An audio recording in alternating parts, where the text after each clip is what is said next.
And frankly, I think that should probably be an exercise that every human has to go through. We want to know what you believe in and what you're working towards and how you think it's going to happen. It may not happen that way, but defend it. Hello, everyone. It's Christine Marie Mason, your host for the Rose Woman podcast, where every week we talk about things that can bring us a little more love or liberation. And sometimes we address economic freedom. We've done a couple of episodes on managing your money. And this week I'm going to talk with Amy Millman, who's an exceptional woman who's been really pounding the drum for female access to venture capital for many, many years, which you'll hear about in her story. But in order to set the stage for this episode, I thought it might be helpful to give you some facts. Women receive only a very small percentage of venture capital funding. 2% of all venture money that was allocated in 2016, for example, and it got worse during the pandemic. I don't know how it could possibly get worse than that, but it did. But businesses that are founded by women deliver a much higher return on investment, more than twice as much per dollar, and a stronger cumulative revenue of more than 10% more cumulative revenue, according to BCG research. But they don't get the money. And the question I had was why? And I found a TED Talk from a researcher named Dana Kanzi, who is a professor of organizational behavior at the London Business School. So she looked at presentations from both female-backed and male-backed founders. And then she looked at how venture investors dialogued with those founders. And they articulated two things. One is that the founders all spoke equally about promotional, like the visions that they had for the company and how big it could be and how great the opportunity was. And preventional, like the things that could go wrong and their competition and the weak links in their chain. They spoke equally in their own presentations.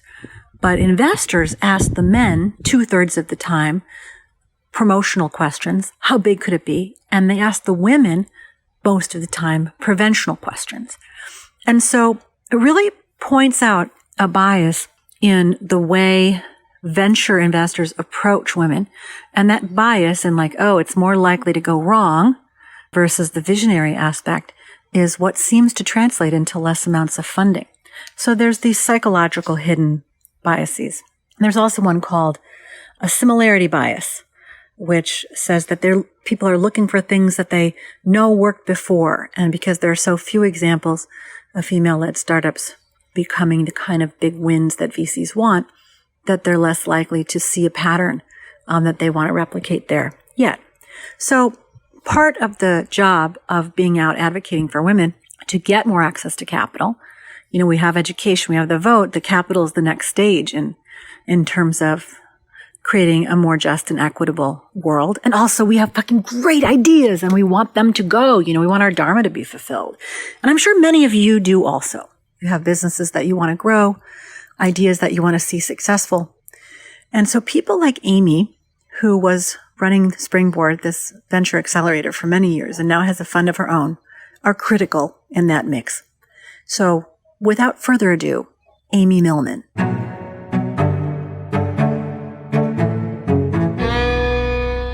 Basically, for anyone who's listening, this amazing woman, it has for over 20 years been supporting women entrepreneurs, and not like, your backyard home office entrepreneurs, but like women who are building serious venture funded organizations. She has been out in the forefront, supporting all of those efforts and really making a noise so that there's access to capital and resources to grow businesses. And so I met Amy when she was doing Springboard, I want to say in 2002? No, maybe 1999. No, 2002. 2002. I wasn't educated in 1999 yet. Enough to actually talk to people like you.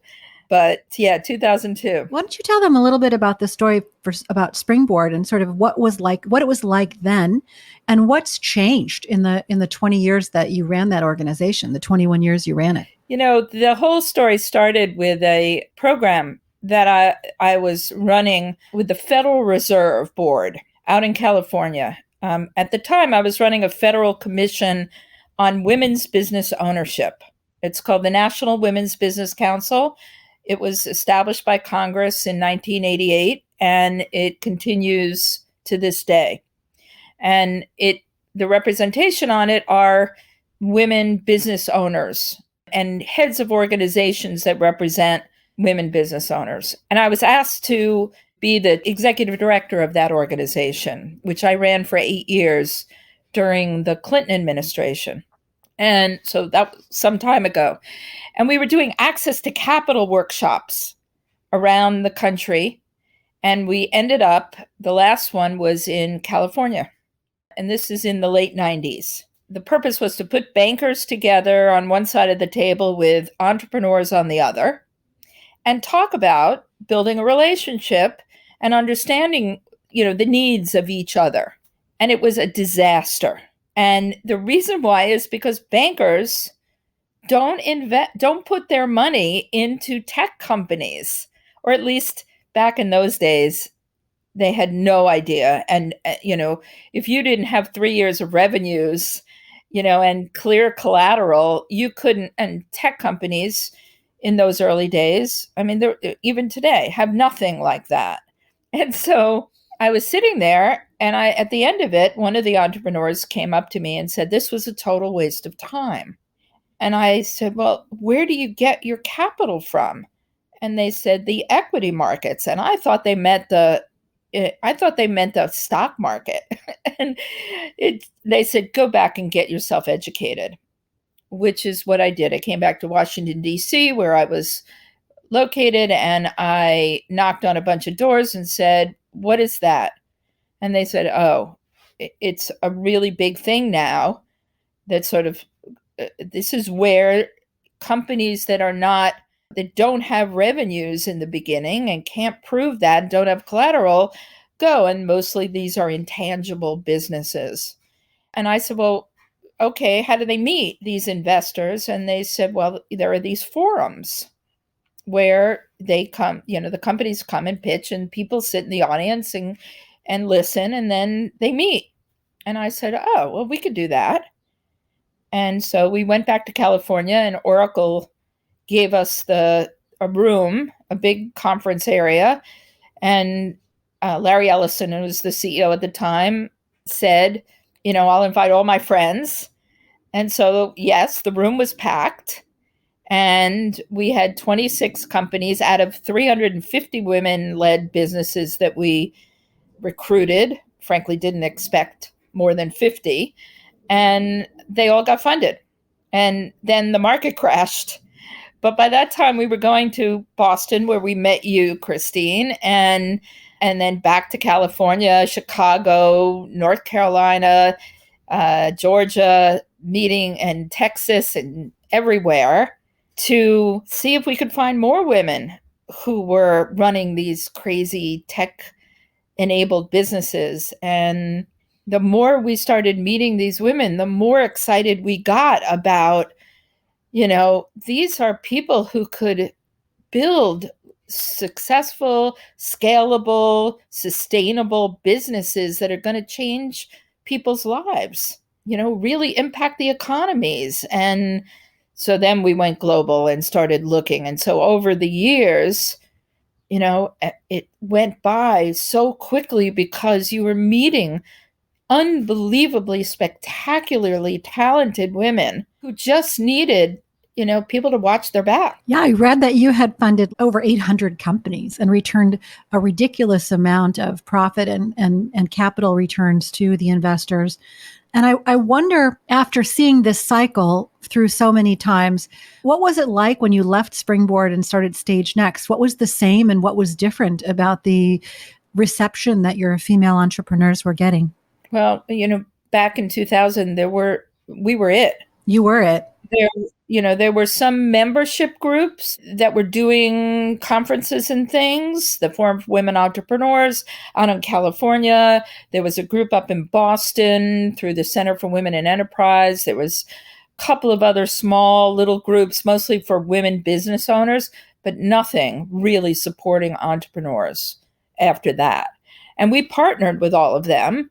And then, 20 years later, there's this amazing groundswell of organizations and understanding. And even now, for specific women of color or women who are in life science, I just joined the board of Women in Bio with an idea of how to really get excited about women entrepreneurs and connecting them to women who've built professional careers in pharma and medical device companies. I mean, this was just not there then. There was no place for women. You had to sort of go in the generic areas where, incubators and the early accelerators and the associations, but it wasn't really welcoming for women. But now, there are women-led funds. There are real focus on areas that understand the kind of priorities that women have or their perspective in running businesses. Now, will I say that we're not 100%, at parity or however we gauge the numbers of women running substantial businesses, but we have made huge progress. And I would say that Springboard, had some role to play in some of that. I'm mindful of the fact that it's an idea that time has come, but we were trying different things to support the women and to create a network of, I would say, women who've been there, run that. Yeah, I'm in the middle of doing another one. Yeah, of course. 4 years in, a little bit, different than the tech stuff. And a lot has changed. I didn't raise venture money on this one, but I did use these hybrid models of debt capital from Shopify and Clearbank. And those were really wonderful. It's like they just introspect your data on your daily sales, and then they mitigate their risk by taking back a small percentage of sales every day until it's paid off. It's flat fee. And there was no application process, because what you said about the banks in the beginning, the 3 years of revenue and clear collateral, that is still the case with the banks. And I will say, because I'm doing intimate health, and particularly perimenopause, menopause is where we started, that was also not something that at the time there seemed to be a lot of receptivity for in the startup markets. I've said this before, but it's hard to walk into a room full of guys and explain to them the deep need that the data was pointing to. But so we're lucky in that way.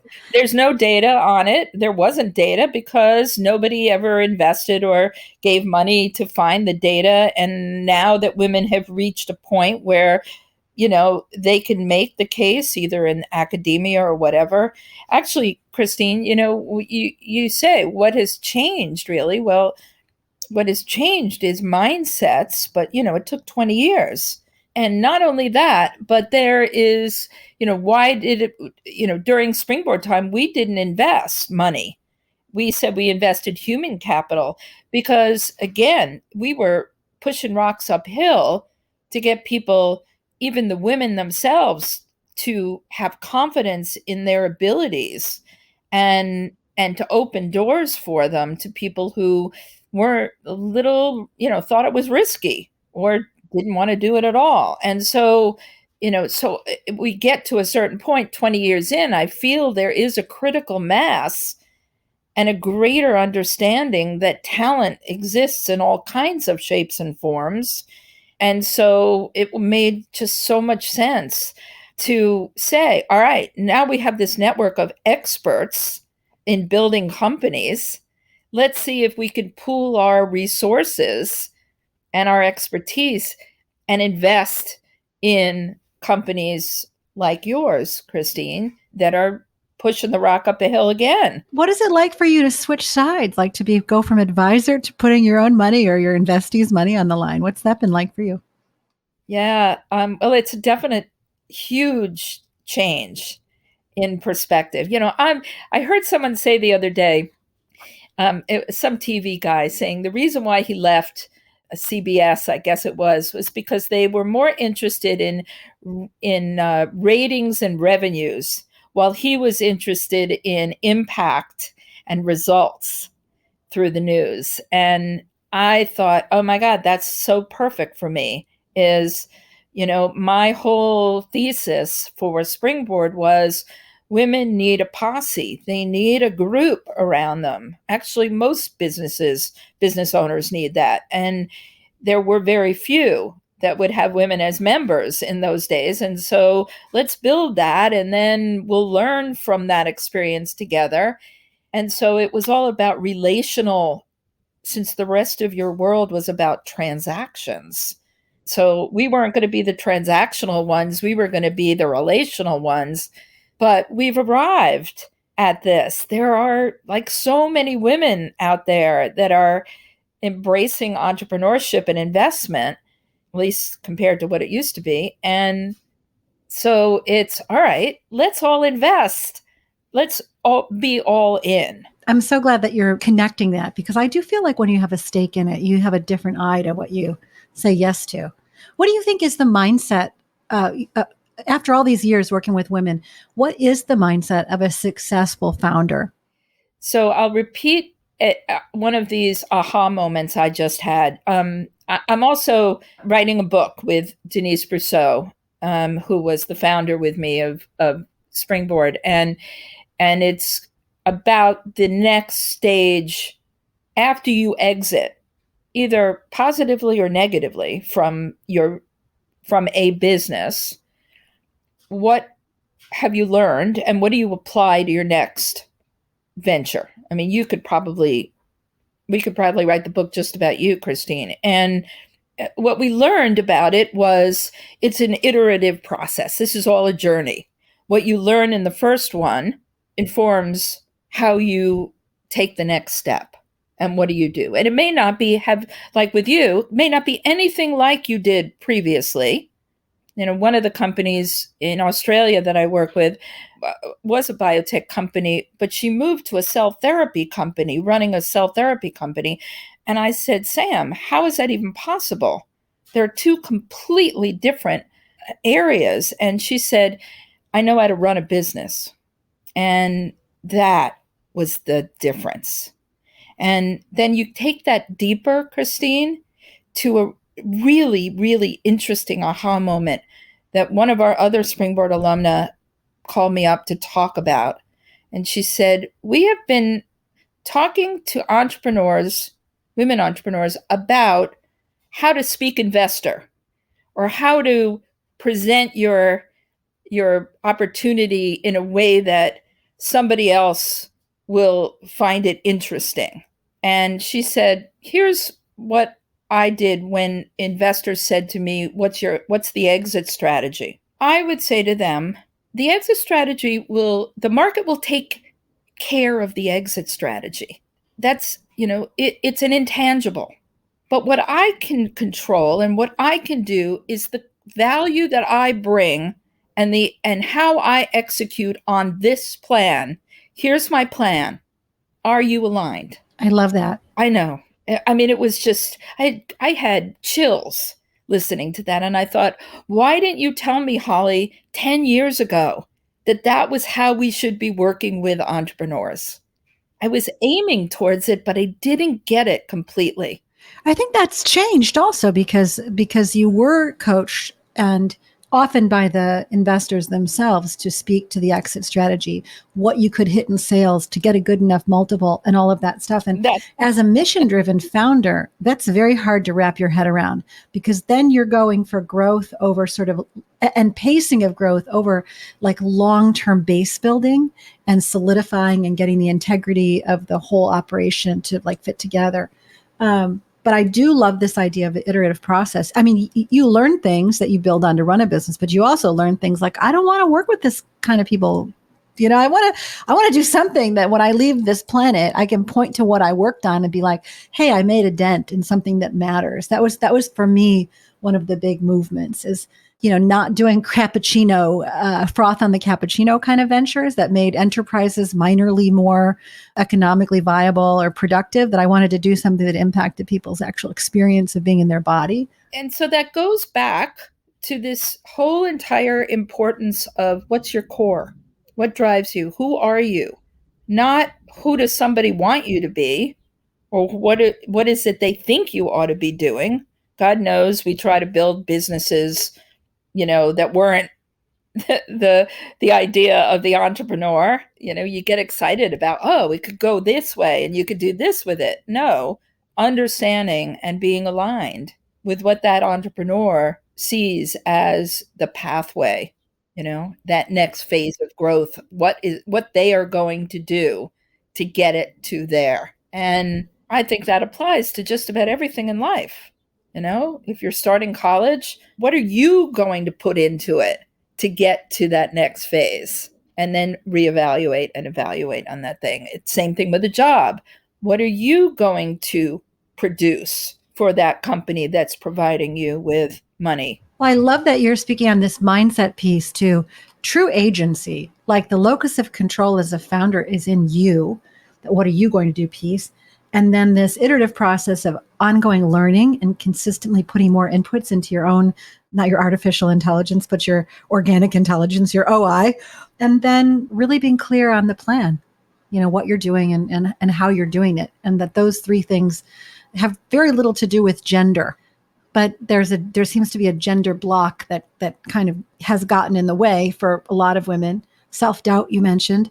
So how do you get around the doubt question, the self-doubt question? So in the last few years, I've had a lot of aha moments working with all of you. The last one was probably about 6 years ago in Australia. There are amazing, talented entrepreneurs in Australia, but they're like 10 years behind the US, or were 10 years behind the US in the development of the entrepreneurial economy and spirit there. And we were sitting there, and the cohort couldn't explain in easy terms what they were trying to accomplish. And I said, all right, this part and this part, and you have a feeling for that, or you're afraid to say what's going to happen after next year. Let's do a slide that basically has your business plan on one slide. We called it a milestone slide. And we said, you're going to talk about product, market, you're going to talk about funding needs, revenues, you're going to talk about when the value of your company goes up, and you're going to explain it in a 5-year period, and you're going to describe it, defend it for us. Changed everything, because it wasn't just pieces, it was the picture, like what the financial projections show in numbers. This was in prose. And so matched with those financial projections are an explanation of what it really means. And you could buy in or challenge the entrepreneur, and they had to defend it. And it was powerful. And frankly, I think that should probably be an exercise that every human has to go through. We want to know what you believe in and what you're working towards, and how you think it's going to happen. It may not happen that way, but defend it. Intuition operates in images, and vision is truly a vision of a picture. So the idea of how do I paint a picture, tell a story for others is not just for others. Until you have that in your mind, you can't actually manifest it. I mean, I think, people talk about manifestation in sort of this woo-woo way, but the root word is like manicure. It's hands, to put your hands to something, to make it happen. And I can't do that unless I can see the picture in my own head. So making people go through that exercise is a necessary clarification for everyone. Yeah, if you're going to enter the Mexican market, what does that mean? All right, you're going to do that. How many people with what type of product and in what time frame, and what is success for you entering that particular market? And not just I'm entering, in 2 years I'll enter the Mexican market. I don't know what that means. Tell me. Yeah, I don't know what that means. I'm supposed to be entering the EU market, and I have no idea what that means. I don't have a feeling for it. So we've got know yourself, know your core. Who are you?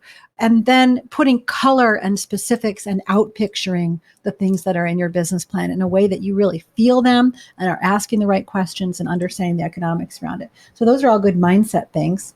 So you went off and you took all this knowledge, and now you're sitting on the other side. I want to talk about, what are you seeing? What's exciting you? I saw that you invested, by the way, or you supported the woman who did Canva. Oh, yeah, that was 10 years ago. when Melanie Perkins was in our first cohort in Australia. I think she was living in Perth at the time and was a graphic designer for yearbooks. And she came in with this really lovely presentation with but a very simple idea.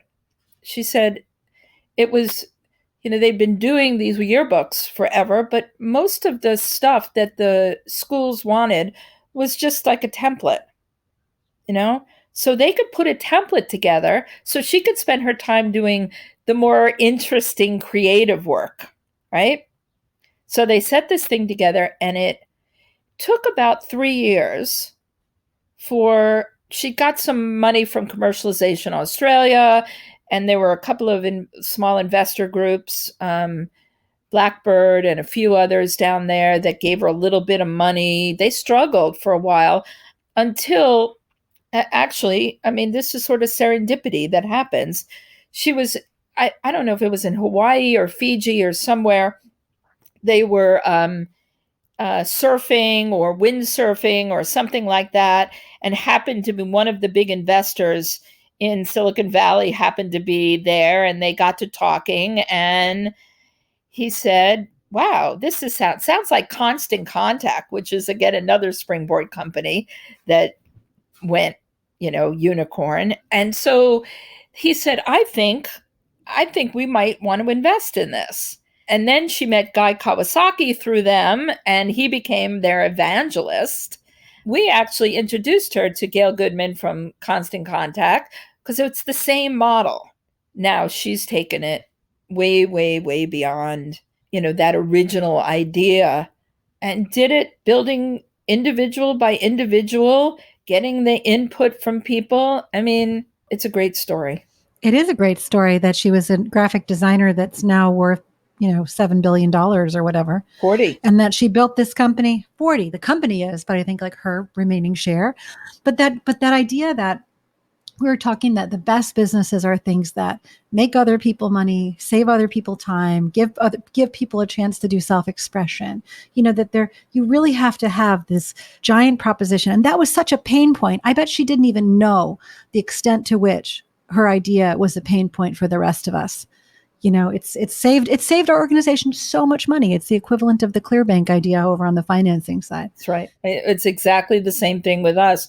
When I look back at how much money we spent on graphic designers and the whole process of doing annual reports, which I had a student doing our annual reports, and they looked as good as, the $50,000 we'd spent on everything prior to that. So that's one definitely to be proud of. Do you have others that are sort of things that you feel particularly good about that you were involved with?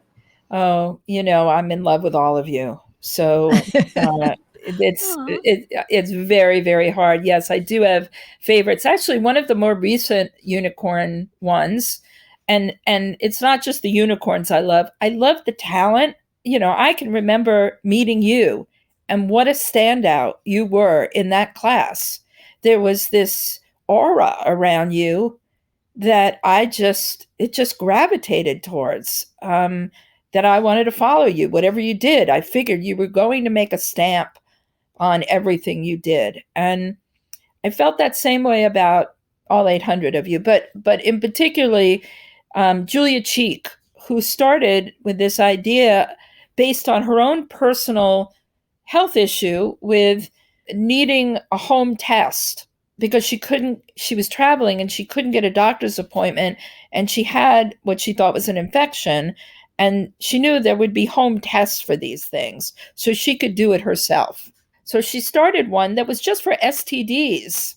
It was all of a sudden, everybody was asking for an STD home test.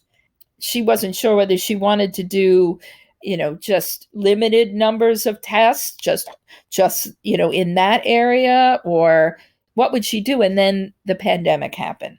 And she had raised some money before. And so she got to figure, well, what can we do that can add value? We can use the facilities that are testing facilities in the universities in Texas that she had contracted with, and she could pay them because she had money now. they could do COVID testing, first home COVID test. And she immediately, on March 11th, went to the FDA and said, we could do this.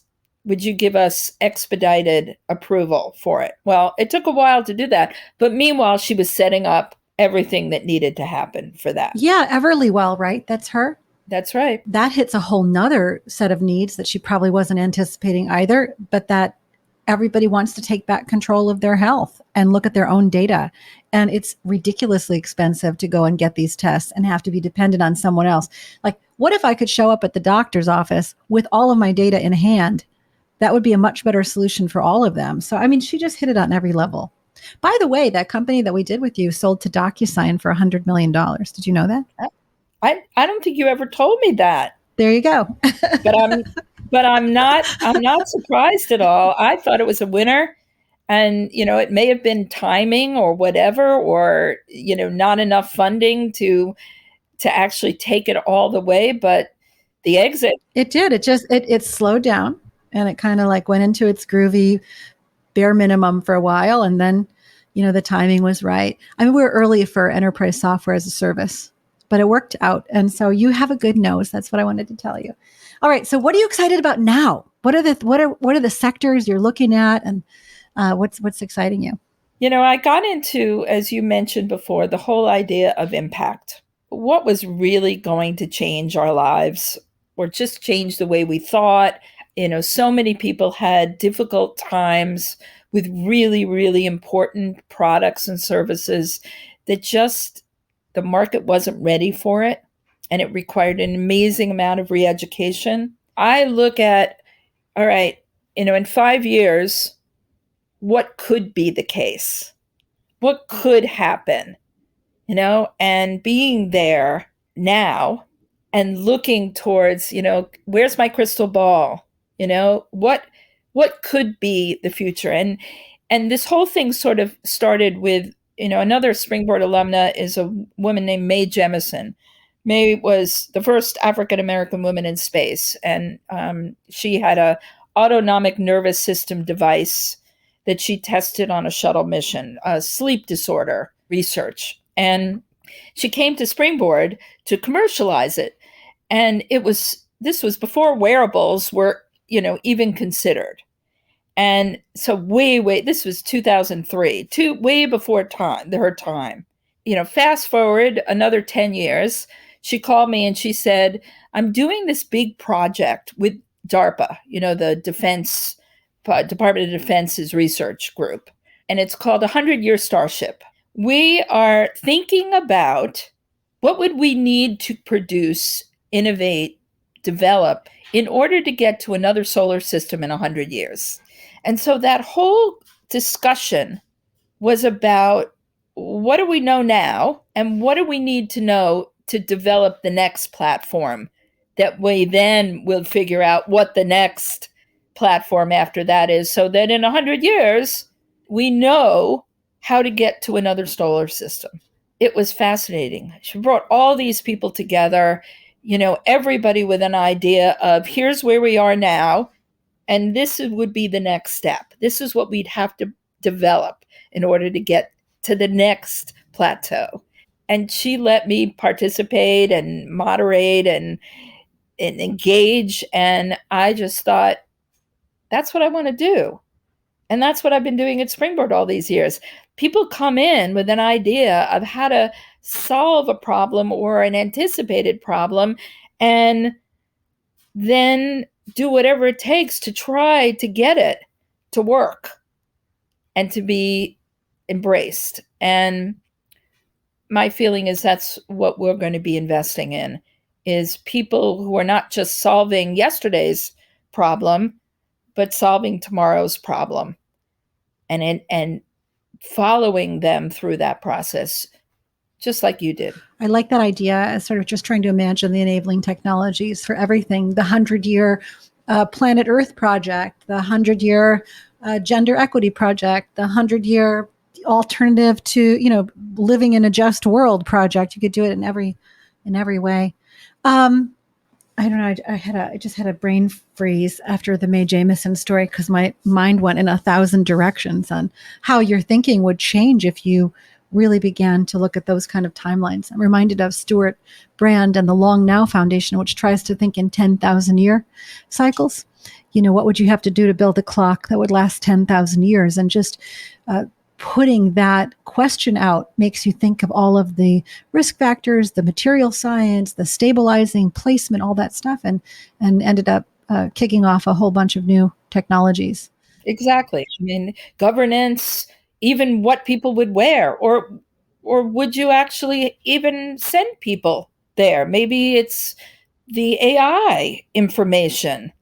Maybe it's, if you did send people, we were talking about decades of travel potentially, but what would you travel in? What about health involved with that? I mean, it was the whole universe of issues that would come up in that process just to get there. The things that people are thinking about are world changing ideas that, are just ideas. How do you make them into reality? Yeah.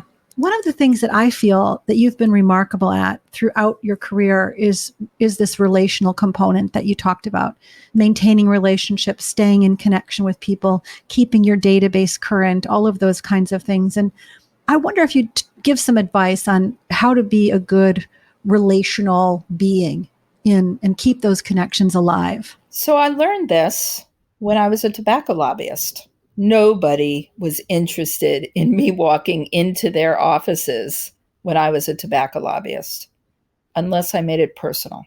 And I think that's the most part about it. First of all, you get the most out of it when you spend the time to listen and learn about what the other person needs or what they care about. As a tobacco lobbyist, you'd walk in, and the first thing I would try to find out, and would know before I went in most of the time, what mattered to that member of Congress. And that's what I would talk to them about, because everything was about seeing we could come to the meeting of the minds on any aspect of issues or topics that we cared about. And so it wasn't about selling them on my position, because I was never going to get support from probably 80% of them. But I would say, what do talk to me about what's important in your district. What are the things that, here are some bills I see that you've co-authored. Talk to me about that. How can I help you with that? 9 times out of 10, it didn't accrue to my benefit as, for my company, but the relationships lasted for a long time, and I would get an audience. I would be able to walk in and talk with people because I did what I could to support what they needed.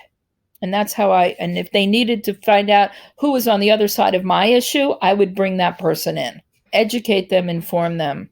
I think that that's something that good salespeople learn. Yeah, it seems like it's also for you like a deep empathy and like really being interested in what other people are about. And then you keep them in your field of awareness. And when that thing comes up later, you almost have an internal database that says, oh, I remember somebody who needs that. And then you take, and I think there are a lot of people who remember that, but then they don't pick up the phone. Yeah, well, I'm fascinated by all of your experiences. And, I remember a time where you and I had invited a group we were out in Silicon Valley or San Francisco, and we invited a group of people in, and we were talking about, monetizing your expertise for you, with an idea of putting together I don't know, it was some kind of consulting group or whatever of Springboard alumna, and you challenged it. And everybody else was like, oh, great idea, whatever, with no intention of following up. But you basically said, I don't get it. I don't know why that's important. And it was a challenge. And I had to think about that, and I remember that about you, one of maybe 5 or 6 different instances, and And so it was an education for me. Hey, I would like to ask you about the book, though, as we're sort of winding down. Tell me about this book you're working on. Yeah, well, actually, whereas the fund is StageNext, this is Exit StageNext, or at least that's the working title. And this all came out of so many conversations I've had with so many entrepreneurs, and basically what informed how I left Springboard. 20 years, most people will say, like, I don't know what I'm going to do next. Well, I had been observing, the exits of so many people and learning a lot on what that really means. And as one of our entrepreneurs, Catherine Marie Pace, said, Amy, it's the long game. They're all chapters. Your next step builds on what you did before. And so I started having conversations with hundreds of Springboard alumna who contacted me. And I'd say, what did you learn about yourself?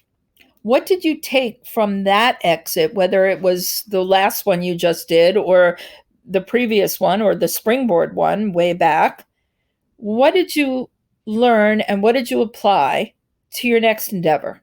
And how did that come about? Some of it was, I only want to work with the team that that we have a trust and we're working together. Some of it was, I want to do something completely different, but I know how to get stuff done. I want to have an impact, like you've said. Others were, I got called from people that had invested me before to get me to do this next gig. But I said, give me some insights. One of them was really impactful for me in this and probably will be featured in this book. It was, you said, you talk about agency. Katrina Wallace said to me, I spent 25 years trying to figure out how to do stuff and doing it. Now I'm spending my time being. I'm a builder and a fixer. I know how to do this stuff. And I know how to help others do this stuff. And that being, that essence of being, is so unbelievably important. And to see if we can figure out how to get people to think about that in the earliest stages. What's your core? What drives you? What motivates you? Well, I'm sure it's going to be very useful to a lot of people. Well, we'll see. Thank you so much for joining me on this week's edition of the Rose Woman podcast. The podcast is sponsored by my own entrepreneurial company, Rosebud Woman. Rosebud Woman makes beautiful vulva, vaginal, and intimate skincare products, as well as body products, lifestyle products. We write books to invite more reverence and ritual into daily life, books on educating on the body and the female experience. We do events. We have an immense and beautiful event coming up in New York City, a week-long celebration of art, music, female connection at the end of September, which you can learn more about at rosewoman.com as a benefit for the Center for Reproductive Rights, and so much more. So please check us out at rosewoman.com. And if you enjoyed this episode, please share it with your friends by texting the link to them today. I always appreciate your reviews and feedback. It really helps me keep the podcast going. Have a wonderful day living into your dreams and your dharma and making your wishes into material reality.